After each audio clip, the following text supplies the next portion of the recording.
I'd like to read for you now 5 new poems. The Symbolists.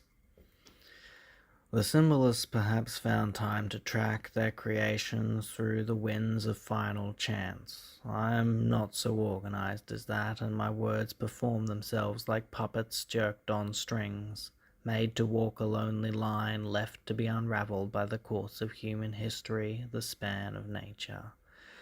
Where will the light shine on this miasma?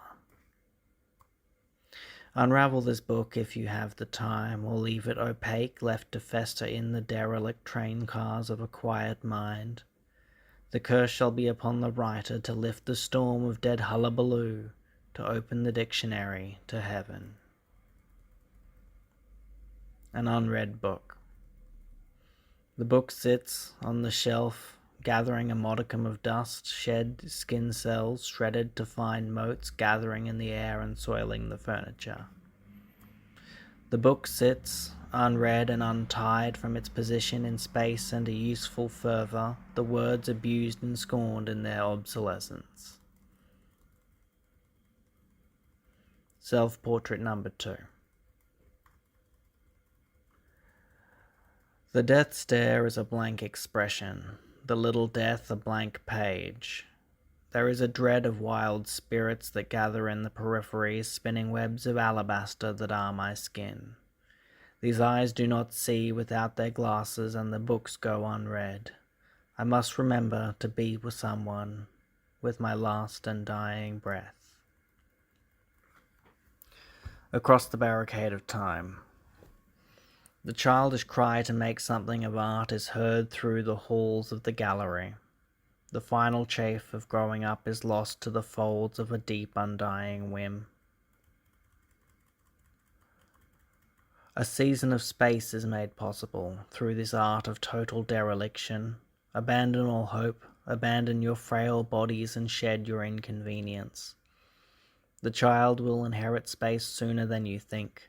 There is nothing that will stand in their way except the strictures of flesh and the deadly microbes of time-based living.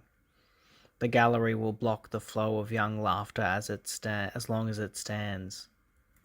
Destroy it.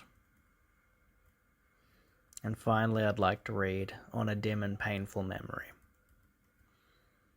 The willowed wind whispered across the sea of bedlam. Long trenchant pull the oars glid back across the shallow water and into the bay of deception where the fish snapped like plants of a certain ilk. Do you remember, you said to me, a mouthful of rotting fruit, sweet on your breath, the breath of decomposition, the old Irish airs of your whiskey-soaked gramophone? I did not remember. I don't even think that I remembered to forget. It was simply something that happened when the moon rose across the bay and the plants bent down over the water like the fronds of a small child's hand. Perhaps the night is still there. Perhaps the night has forgotten me too. Perhaps the emulsion of my negatives will eat up the air of forgetfulness and bring about a new static age of remembrance.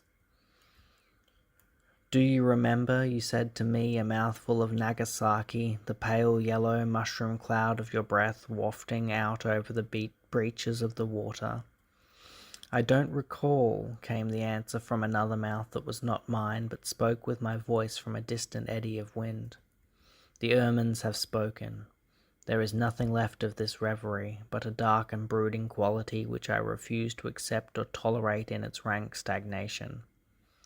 This water is rotten as is your memory, the slight rustle of your breath on the leaves, the old hickory smoke of a time that once was.